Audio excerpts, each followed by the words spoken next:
जैसा कि इस मॉडर्न एरा में हम एक चीज ऑब्जर्व करते हैं कि टेक्नोलॉजी डे बाय डे कितनी तेजी से ग्रो करती जा रही है और ज्यादातर जो वेस्टर्न कंट्रीज है वहां पे हमें इंडस्ट्रियल प्रोडक्शन सबसे ज्यादा देखने को मिलता है। अब यहां पे सवाल ये आता है कि इसका बैकग्राउंड किस तरीके का रहा, कि वो कौन से रीजन निकल के है कि जिसकी वजह से जो ट्रेडिशनल तरीके से जो लोग मेथड को यूज करते थे प्रोडक्शन में उसको हटा के नई टेक्नोलॉजी को लाया गया। आज इस वीडियो में हम बात करेंगे इंडस्ट्रियल रेवोल्यूशन के बारे में, जो सबसे पहले हमें 18th सेंचुरी के एंड टाइम में और स्टार्टिंग की 19th सेंचुरी में इंग्लैंड के अंदर देखने को मिली। क्या है ये इंडस्ट्रियल रेवोल्यूशन और इसकी वजह से कौन कौन से चेंजेस पूरे वर्ल्ड के अंदर, सिर्फ इंग्लैंड में नहीं पूरे वर्ल्ड में क्या क्या आए और आज के समय इसका स्टेटस किस टाइप का है, इस वीडियो में हम इसी के बारे में बात करेंगे। तो चलिए बिना किसी देरी के साथ शुरू करते हैं आज के इस क्लास को। सबसे पहले बात इसके बेसिक कॉन्सेप्ट के साथ इंट्रोडक्शन में। इन मॉडर्न हिस्ट्री, आज की हिस्ट्री की बात हो रही है, the industrial revolution was the transition from an agrarian and handicraft economy to one dominated by industry and machine manufacturing. तो सिंपल बताया गया इस मॉडर्न हिस्ट्री के अंदर जो इंडस्ट्रियल रेवोल्यूशन है वो क्या है, एक प्रकार का ट्रांजिशन है किसके अंदर, जो एग्रेरियन और हैंडीक्राफ्ट इकोनॉमी थी, यानी कि जो ट्रेडिशनल तरीके से लोग करते आ रहे थे उसके अंदर चेंज करके वन डोमिनेटेड इंडस्ट्री बना दी गई जो कि मशीन के बेसिस पे वर्क करेगी। यानी कि यहाँ पे जो लेबर क्लास है वो रिड्यूस करके मशीनों को ज्यादा से ज्यादा एडवांस में लाया गया ताकि जो प्रोडक्शन है उसमें रैपिड ग्रोथ हमें देखने को मिल सके। These technologies change introduced a new way of working and living in a transformed society। और इन सभी चीजों ने क्या किया, काम करने के तरीकों में चेंजेस लाया और साथ ही सोसाइटी के अंदर एक तरीके का ट्रांसफॉर्मेशन लेके आए। The process of industrial revolution began in Britain in the 18th century। From there it spread to the other parts of the world। तो शुरुआत इसकी ब्रिटेन में हुई थी लेकिन पूरे वर्ल्ड में एक तरीके से आज ये स्प्रेड हुई पड़ी है। ग्लोबलाइजेशन आप जानते हो, पूरी कंट्री कनेक्टेड है और टेक्नोलॉजी कितनी तेजी से ग्रो कर रही है जिसका जो इफेक्ट है वो एक दूसरी कंट्री में पड़ता ही रहता है। इंडस्ट्रियलाइजेशन का एग्जैक्ट मीनिंग होता क्या है, तो industrialisation is a process of transforming the agrarian economic into an economy that focuses more on bulk production of goods and services. तो यानी कि टाइम कम हो और प्रोडक्शन ज्यादा हो, तो सिंपली हम इसे इंडस्ट्रियलाइजेशन ही कहते हैं, जिसमें मशीनें तो थकती नहीं है, जितना उसे इलेक्ट्रिसिटी जनरेट करवाओगे उतना तेजी से वो वर्क करेगी, तो कम टाइम में ज्यादा से ज्यादा प्रोडक्शन गुड्स एंड सर्विसेज का बढ़ाना। Generally this is followed by a mechanised production that enables businesses to produce more with less labour. Human labour इतनी ज्यादा नहीं लग रही है जितना मशीन का यूज इसमें हो रहा है, क्योंकि इसमें बल्क प्रोडक्शन किया जाता है all over the country world में इसको स्प्रेड किया जाता है। For example using coal in place of man power to operate machines.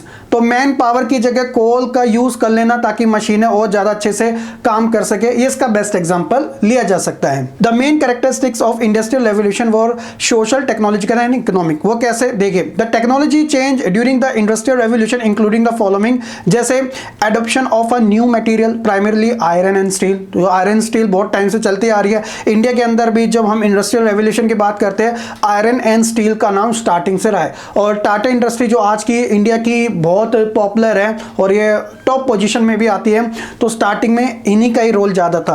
Adoption of a new energy resources which incorporate both fuels and motive power such as a steam engine, coal, electricity, petroleum and coal power. इसके अलावा the introduction of the new machine such as a power loom and spinning jenny allow to increase production even with the small amount of human energy. तो ये जो दो नाम आए ना, power loom and spinning jenny, fabric के production की बात हो रही है, वूलन के, फैब्रिक के, कपड़े के, टेक्सटाइल इंडस्ट्री के अंदर ज्यादा रैपिड तरीके से ग्रोथ करने की ह्यूमन एनर्जी वो कम से कम लगे और इसकी वजह से, क्योंकि ये चीजें बड़ी रफ्तार से काम करी थी जब ये इसे इंट्रोड्यूस किया गया था, ठीक है। इसके अलावा an important development in communication and transportation including the steam engine, radio, airplane and telegraph. क्योंकि कोई अगर गुड्स बनता है तो उसे एक जगह से दूसरी जगह स्प्रेड करना पड़ता है, ट्रांसपोर्ट था वो भी काफी तेजी से बढ़ता चले गया और इसके साथ ही लोगों के बीच में कम्युनिकेशन ज्यादा और बेटर होता चले गया, लोगों को अच्छी खासी इंफॉर्मेशन मिलने लगी रेडियो के थ्रू, टेलीग्राफ के थ्रू वगैरह वगैरह। The increasing application of science to industry, a new work organisation such as a factory system enhance the use of machinery and division of labour in the manufacturing process. ये जो secondary activity के अंदर भी माना जाता है, ठीक है। इसके अलावा what was the positive impact of industrial revolution. देखिए जब ये स्टार्टिंग में आया था इसका पॉजिटिव इंपैक्ट पड़ा था, लेकिन लेकिन इसके नेगेटिव भी थे, यानी कि गरीब और गरीब भी हुए थे, लेकिन आफ्टर सम टाइम उसके उनके अंदर भी चेंजेस आ गया, उन्होंने इंडस्ट्रियल रेवोल्यूशन को अपनाना भी शुरू किया था। वो कैसे? सबसे पहले पॉजिटिव इंपैक्ट के बारे में पढ़िएगा। There were several positive impact of the industrial revolution among those was increase in wealth, यानी कि पैसा, increase in the production of goods and the standard of living, इसमें काफी ज्यादा इजाफा हुआ लोगों की। इसके अलावा people had wide access to healthier diets, क्योंकि बहुत सारी चीजें उनके पास अवेलेबल हो गई थी, काफी सस्ते दामों में हो गई थी, चीपियर गुड्स, साथ ही बेटर हाउसिंग फैसिलिटीज, अच्छे अच्छे तरीके से आज के समय आप देख सकते हो, है ना, इसका इंटीरियर कितना बेस्ट हो गया है। Also the enhancement of the education sector during the industrial revolution, क्योंकि इसी टाइम पे बच्चों जो एजुकेशन सेक्टर था वो भी काफी तेजी से ग्रो होता चले गया, लोगों को इंफॉर्मेशन काफी अच्छी लगने लगी।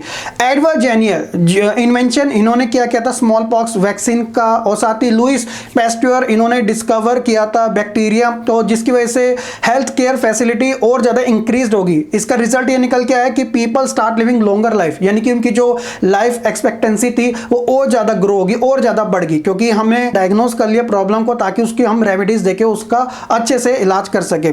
इसके अलावा the middle and upper classes जो थी उससे काफी बेनिफिट हुए इंडस्ट्रियल रेवोल्यूशन से। वर्कर्स की अगर बात करें, it took much longer to gain benefit, उनको कुछ ज्यादा टाइम लगा था इस चीज का, इंडस्ट्रियल रेवोल्यूशन का बेनिफिट लेने में। However worker form labour union during the 1800 and enjoy higher wages and better working condition, बाद में इन्होंने भी अपनी यूनियन बनाई और हायर वेजेस और साथ ही जो वर्किंग कंडीशन थी और ज्यादा इनके लिए बेटर होगी। इसका रिजल्ट आया कि they began to observe the benefit of the industrial revolution widely. Consequences क्या निकल गया, परिणाम क्या निकले इसके? During the industrial revolution there were a massive social, economic and political change such as enhancement in agriculture and transportation, क्योंकि agriculture के अंदर भी साइंस एंड टेक्नोलॉजी को यूज किया गया, ट्रांसपोर्टेशन और तेजी से बढ़ता गया, इससे सर्विस सेक्टर और बढ़ा। इसके अलावा expansion of international trade, massive production of goods, employment and expansion, creation of the earning source for income man and women, और साथ ही improvement in the living standard, increase collection of information, motivation of the nationalism, imperialism, development of capitalism, democracy and socialism and destruction of the environment. जी हाँ, destruction of the environment भी इसके अंदर include है, क्योंकि सारा जो सोर्स है वो नेचर से ही इंडस्ट्री यूज करती है, और इससे बेनिफिट इंडस्ट्री को होता है, लेकिन नेचर को नुकसान जरूर होता है। इसके लिए सस्टेनेबिलिटी डेवलपमेंट के कॉन्सेप्ट को भी फॉलो किया जाता है। 1992 में इस चीज को लेकर एक विचार भी हुआ था, एक बात रखी गई थी, और एजेंडा 21 को अपनाया भी गया था, ताकि भाई एनवायरनमेंट को इतना ज्यादा नुकसान ना हो। ये रियो समिट की बात हो रही है, ठीक है। अब देखो, मैंने आपको स्टार्टिंग में बताया था कि इसके अंदर इंग्लैंड का रोल काफी इंपॉर्टेंट था, क्योंकि इंग्लैंड में ही सबसे पहले इंडस्ट्रियल रेवोल्यूशन आया था। Industrial revolution in England is the first country in which industrial related production has been announced. In England the industrial revolution began in the late 18th century and the beginning of the 19th century. Since then, there were numerous social economic changes in England, which are collectively known as a industrial revolution in England. It is called the first industrial revolution in England, और simply industrial revolution, आप जो भी कहना चाहो यही चीज है। इसके अलावा इसके अंदर क्या चीज का रेवोल्यूशन था?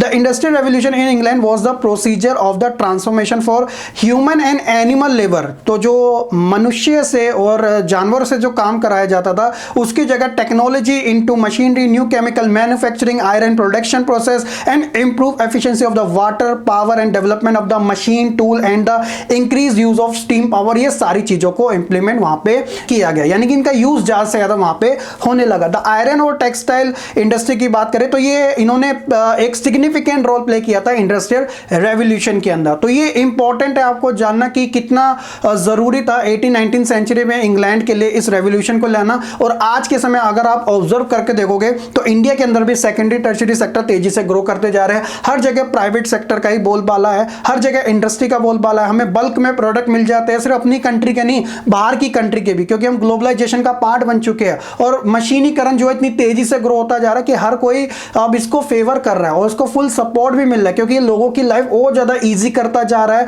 इतने अच्छी अच्छी फैसिलिटीज उनको प्रोवाइड करा के, जिसके अपने मेरिट डिमेरिट दोनों साइड है। बस डिपेंड्स ऑन कि वो सिचुएशन क्या है, उसका यूज क्या है, ठीक है।